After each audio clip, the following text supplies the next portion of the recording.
c'est le testament vivant de Rabin. C'est la seule chose finalement qui a réussi, c'est la séparation presque totale entre nous et les Palestiniens. Et le fait qu'il n'y a pas d'État palestinien, il y a une autonomie, plus qu'autonomie et moins qu'un État, c'est ce que Rabin voulait. Et je pense que finalement, Rabin a été inspiré par le tourbillon Pérez.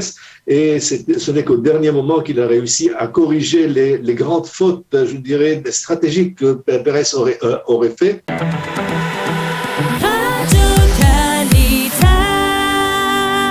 Jacques Neria, bonjour, Boker Tov. Oui, bonjour Daniel. Merci d'être avec nous ce matin. Je le disais en vous présentant, vous êtes, nous le savons, officier des services ancien officier des services de renseignement militaires israéliens, mais vous avez été pendant 2 ans, entre 1992 et 1994, le conseiller politique et diplomatique du Premier ministre Yitzhak Rabin, Zichrono Livracha, dont nous commémorons aujourd'hui le 26e anniversaire de l'assassinat. Alors tout d'abord, je voudrais vous replacer peut-être 26 ans en avant. Où étiez-vous le soir de l'assassinat d'Yitzhak Rabin, Jacques? Alors, le soir de l'assassinat, j'étais aux États-Unis. Il y avait une conférence où je participais. Et en plein milieu d'un discours qui était donné par un de mes collègues, je reçois une information que Rabin a été assassiné. Je n'en crois pas mes yeux. Je cours téléphoner. J'arrête toute la conférence. Je téléphonais pour savoir ce qui se passe. Effectivement, on me confirme que Yitzhak Rabin a été tué. Et pour moi, c'était un choc horrible parce que je me rappelle très bien que Rabin était très au courant du fait qu'il y avait des groupes extrémistes qui voulaient l'assassiner. Et plus d'une fois, je me suis même assis une fois avec lui, on a contemplé une vidéo où on voyait des extrémistes juifs s'entraîner sur des cibles avec Rabin habillé en palestinien, en kafir, et on lui tirait dessus des balles. Donc il était au courant de cette possibilité. Il savait que cette possibilité est réelle, mais il croyait en toute honnêteté que les services de renseignement israéliens, donc le Shabak, allaient le protéger, qu'un juif n'oserait pas tirer sur un autre juif. C'est vrai qu'il avait refusé à l'époque de porter des gilets pare-balles? Tout à fait. À plusieurs reprises, le Shabak lui avait proposé de mettre un gilet pare-balles et il a refusé. Il dit je n'ai jamais, depuis 1948, depuis la guerre d'indépendance, je n'ai jamais mis un gilet pare-balles et je ne le mettrai pas maintenant pour me protéger contre un juif. Je voudrais revenir avec vous sur les 2 années au cours desquelles vous avez été très proche d'Yitzhak Rabin. Nous nous parlions hors antenne hier de certains événements que vous avez vécus aux côtés d'Yitzhak Rabin, particulièrement marquants, en particulier dans le processus d'Oslo. Je voudrais que l'on montre à l'image une photo où on vous voit en train de regarder des documents au moment de la signature de ce que l'on appelait les accords Gaza-Yericho d'abord, qui ont été signés en mai 1994. C'est une photo d'ailleurs qui est signée de la main d'Yitzhak Rabin. Racontez-nous ce qui s'est passé. C'était au Caire en mai 1994. En mai 1994, le 3 mai au soir, je demande à Yitzhak Rabin, est-ce que Arafat a signé les accords? Il me dit non, mais ça va, tout se passe bien. Alors j'ai reposé la question à Amnon Shachak, qui était le sous-chef de l'armée. Il me dit, Jacques, tu paniques, il y a aucune raison tout est en ordre. Demain matin, on signera. Et moi je dis ok, on va se réveiller demain matin, on verra la grande surprise. Et effectivement, Arafat, en plein milieu de la cérémonie, refuse de signer au Caire, sur les documents et sur les cartes. Rabin qui en prend conscience une fois qu'il dit que son tour arrive, regarde ça, il dit moi je ne signe pas si jamais Arafat n'a pas signé. Bref, branle-bas de combat et la grande scène où on raconte que Hosni Moubarak, le président égyptien, a tout simplement interpellé Arafat en lui disant il y a calme, espèce de chien, il faut signer.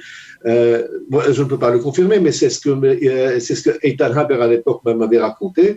Et puis, on se rend compte que dans le compromis qui a été atteint, Arafat devait ajouter une ligne en arabe. Alors, on regarde autour, il n'y a personne qui connaît l'arabe, sauf Jacques Neria, mais Jacques Neria est au fond de l'audience, parce qu'à l'époque, il y avait un problème avec l'entourage de Rabin, et moi, j'étais placé, je dirais, en haut de la salle. Alors toute la salle du coup a résonné, Jacques, Jacques, Jacques, Rabin a besoin de toi, parce qu'il y avait personne autour de lui qui pouvait déchiffrer l'écriture d'Arafat. Donc je cours sur la scène, mais j'arrive là-bas en tremblant presque et je commence à lire les documents signés par Arafat et je prie le bon Dieu et dis j'espère que je vais déchiffrer, qu'il n'y ait pas une phrase que je n'arrive pas à lire. Effectivement, Rabin me demande qu'est-ce qu'il a écrit. Je lui dis il écrit que c'est conforme à une lettre qui doit être ajoutée en addendum. Alors il me dit ça veut dire quoi, ça, c'est une condition ou pas? Alors moi j'ai bien compris la question, parce que si jamais il s'agissait d'une condition, eh bien Rabin n'allait pas signer, et si jamais c'était effectivement il ne s'agit pas de condition, il allait signer. Et dans mon esprit, j'ai dit, mais ni lui ni Arafat n'ont l'intention d'honorer cet accord-là, chacun fera à sa guise. Je relis la phrase une fois et deux fois, je dis, il n'y a pas de condition. Il aurait utilisé d'autres mots, il dit, ok, si jamais il n'y a pas de condition, je signe. Et effectivement, on nous voit tous les deux. Moi, je prenais les 18 cartes, une après l'autre, je regardais l'ajout d'Arafat. Et Arafat qui me regardait du coin de l'œil en grondant comment est-ce que moi j'ose l'examiner. Et derrière moi, on voit bien le général Amnon Shachak me souffler dans l'oreille. Regarde si cet individu, je ne vais pas ajouter d'autres épithètes et attributs, n'a pas ajouté autre chose. Alors, et effectivement, ça s'est terminé comme ça. Et puis ensuite, il y a eu un déjeuner, où un déjeuner, c'était un déjeuner de mort, où on n'entendait même pas un mot, on entendait uniquement les cliquetis des fourchettes et des couteaux. Et à la sortie, comme j'étais le dernier à entrer, je suis le premier à rencontrer Arafat qui me donne l'accolade, et tout l'entourage de Rabin me regarde avec une haine apparente. J'étais devenu l'ennemi Alors justement, Jacques, ça nous permet vous étiez donc un témoin privilégié de ces 2 années du processus d'Oslo, enfin depuis que Rabin a été élu au poste de Premier ministre, le processus d'Oslo, vous avez été témoin, vous étiez à ses côtés lorsqu'il a dû décider d'enclencher ce processus d'Oslo. Est-ce que vous pouvez nous dire dans quel état d'esprit il était, Rabin? Est-ce qu'il était, il était franchement convaincu que c'était quelque chose qu'il fallait faire? Est-ce qu'il était hésitant? Est-ce qu'il était inquiet, préoccupé par ce processus? Écoutez, dans la perspective de 27 années ou de 28 ans des accords, je pense que Rabin n'était pas au courant des détails de la négociation d'Oslo.